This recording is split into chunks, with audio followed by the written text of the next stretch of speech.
Hi, and welcome to the fifth Muse on the Introvert Biz Growth podcast, the show where I talk to introverts who grow their business and make a difference.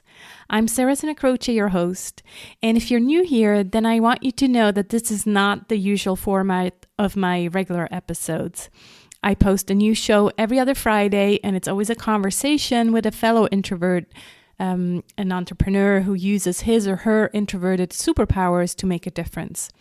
These shows are edited by Tim, my professional podcast editor, and together with his team, they also create amazing show note pages. But today's episode is a Muse, unedited raw content, no intro music, no bells and whistles. And I share these muses to make you think, to inspire you, to break the rules, and to eventually invite you to the gentle business revolution when it's ready.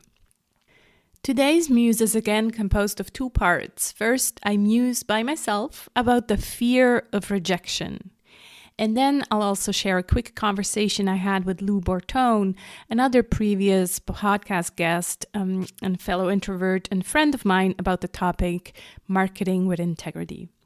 So let's talk about this fear of rejection. As conscious entrepreneurs, we truly care about our contributions to the world. So if people don't like what we share, it strongly affects us, probably more than others. But why does it hurt us more than others? I think it's because of our higher level of empathy. We truly care and want to help people.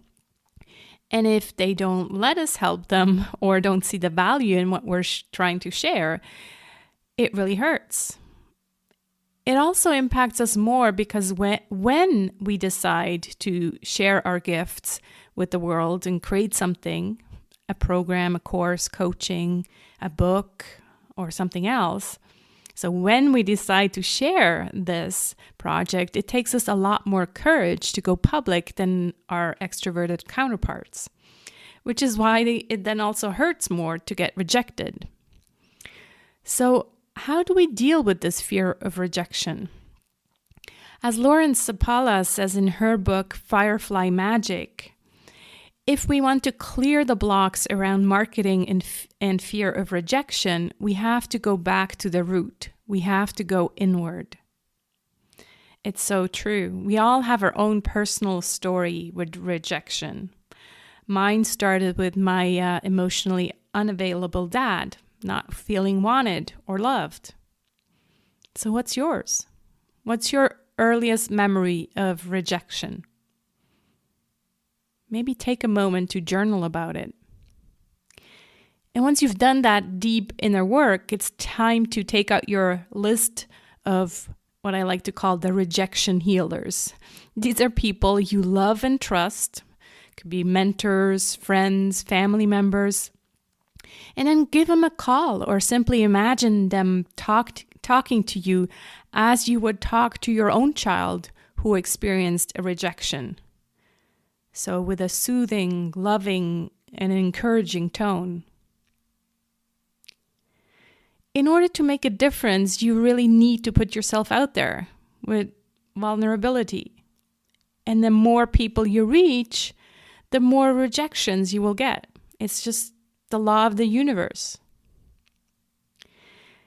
So if you don't have your list of rejection healers yet, I think that's what I would suggest. That's where to start. And go dig deep into that story of yours about rejection. And now, as promised, here's my conversation with Lou Bortone about the topic marketing with integrity and what that means to him. Are you doing audio and video? Just audio. Just okay. Audio. Yeah. Okay. Cool. Hi, Lou. How are you? Yeah, audio only. I'm sorry. Yeah, audio only. Okay. Lou, how are you? Good. Thank you so much for having me on. I appreciate it. Yeah, thanks. What I'm doing is I'm just reaching out to previous guests on the show and ask him one question, and that question is, what comes up for you when you think about marketing with integrity? That's a good one. Marketing with integrity, to me, that means basically delivering on your promises and it's so funny because I talk to, my kids are like in college, but I always talk to them about it. It's not that difficult to do the right thing. I mean, it's usually kind of common sense. So for me, it just comes down to, what's the right thing to do and the compassionate thing to do. And like, especially if you're in business, like you don't have to be a hard ass if somebody needs a refund or somebody's in a jam. I always try and be really flexible. So for me, it's really just, doing the right thing, even when you don't have to. Yeah, that's I like how you say that, because sometimes you think what you see out there, you think, are these people really doing the right thing, in their marketing messages? And it doesn't always feel like that. What do you say? Yeah. And I in our business and online marketing and stuff, sometimes you see these people and they've got, these ridiculously expensive masterminds or something. And, I hear on the back end, a lot of people say, oh my God, that was, it really wasn't that great, or I don't feel like I got the value. For me, it's like, I want to make sure that I totally deliver on value all the time. Yeah, I think that's a good point. It's true when you hear about these $60,000, kind of like masterminds or whatever, you think, how can you deliver that much value, then again, it depends, I guess, what kind of businesses the participant is in, but yeah, so money is definitely an aspect, but also, so when we talk about marketing, how does that translate to you? For me, it's, again, I try and make sure that nobody has to take out a second mortgage to afford to coaching with me, and that it's just, reasonable and, provide as much value and over deliver whenever possible. And really just don't take advantage of people and don't make promises that you can't keep. So even though, we're all in the business of marketing and there may be a little bit of hype, it's like, look, I want my stuff to live up to the hype if there is any. And I want people to walk away thinking like, wow, that was totally worth it. Mm-hmm. It's interesting because this word integrity, I think it just resonates differently with introverts than it does with extroverts, because to us, it's so important that like we cannot sleep at night when we feel like we done something that was out of integrity. Anyway, that's what I noticed, and I think it's true, and that I want that in my business as well. I have this offer that I call it the pay what you can offer. It's kind of an offer where people can just, instead of paying the full price, well, they decide what they can pay. Oh, that's cool. Again, today, this guy, sent me a long email and thanking me and explaining his difficult situation. And I'm like, that makes me so happy that he was able to afford it because of that offer. So it's things like these that I think, that just resonate with us and make us feel good, right? Yeah, and the other thing on my end too is I'm really big on loyalty, and not like this crazy blind loyalty like our crazy president asked for. I mean, loyalty like, hey, we've known each other for a long time, we take care of each other, we have each other's backs, and that kind of stuff.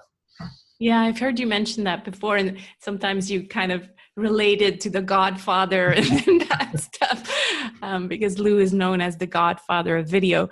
But yeah, it's true. It's like, stick to your promises, like you mentioned before, stick to your word. Yeah. Well, thanks so much for taking the time to record this, and let's stay in touch. All right, thank you. Thanks so much for listening to this 5th Muse episode. Don't forget, you can reach out to me and let me know what you think about these Muse episodes. Yay or nay. So far, the feedback I've been getting is quite positive. People tell me that it feels even more real because there's no bells and whistles, no editing, and it sounds like I was talking to you directly, which is what I'm doing. It's just that I don't see you. So let me know, and have a great week. Take care. Bye-bye.